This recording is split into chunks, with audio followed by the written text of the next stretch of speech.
Et bien voilà, il est 19h15, soyez les bienvenus dans le Clubhouse de Girondins TV qui vous ouvre ses portes, vous le savez, pour 45 minutes d'information en marine et blanc. On est ravis de passer ce moment en votre compagnie. Le sommaire de cette émission tout de suite. Dans quelques instants, nous allons recevoir Michael Ciani. Il est revenu à son tout meilleur niveau. Gros match face à Paris le week-end dernier. On l'interrogera sur cette rencontre, bien évidemment, et puis aussi sur la prochaine. Face à Dijon, on recevra un homme, Franck Manteau. C'est sa première apparition sur le plateau de Girondins TV.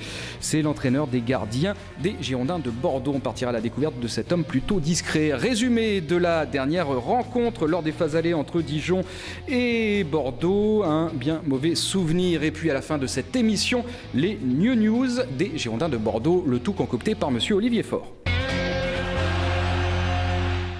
Eh bien voilà, c'est le premier invité de cette émission. Avant d'accueillir Candice dans quelques instants, Michael Ciani, bonjour. Bonjour. C'est le retour du papa, c'est le retour du patron. Michael Ciani, de retour, mais comment dire, quasiment à son meilleur niveau. On se sent mieux, on se sent mieux, beaucoup mieux. Meilleur niveau, ça y a encore des choses à faire, mais c'est bien à l'image de l'équipe, je me sens bien. Ouais. Ali, vous êtes sur le chemin du retour de votre meilleur niveau avec une belle performance face à Paris. On a reçu... Oui, non ? Vous n'êtes pas d'accord ? Ah si, bien sûr. Belle performance face à Paris. Ouais, complètement. Enfin, collectivement et individuellement. Ouais. On a reçu un certain nombre de vos coéquipiers, le coach hier. Le sentiment qui domine, c'est quand même la frustration.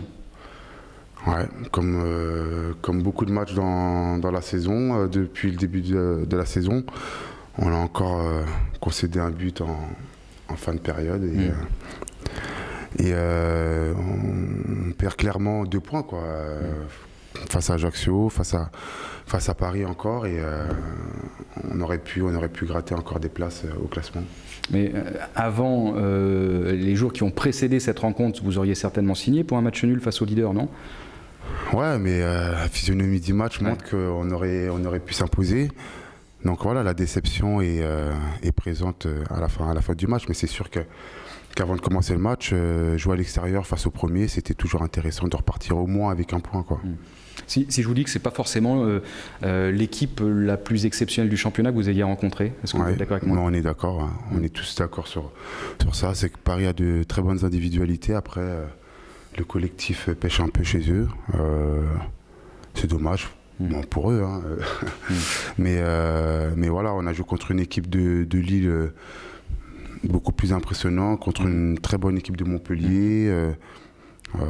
Lyon aussi, c'est peut-être un peu. Et Lyon aussi, ouais, Lyon qui est plus efficace, je dirais. Voilà. Donc du coup, pour vous, le futur champion de France, c'est Montpellier ou Paris ? Je sais pas, il reste 9 matchs, tout peut arriver. Il y a Lille qui revient bien aussi derrière, ça peut aller vite.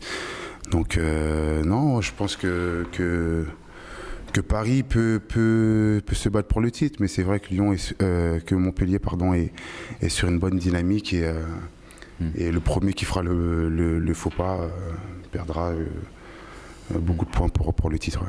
Il y a eu Bordeaux il y a 3 ans, Marseille, Lille, des équipes qui ont terminé, enfin qui ont gagné ce championnat parce qu'elles imposaient leur jeu et c'était assez incontestable. Si Paris gagne le championnat cette année, peut-être le sentiment que ça y aura un, comment dire. Je pense que si, ouais. Chercher l'intrus, voilà. Ça sera plus. Dans les 4 derniers champions.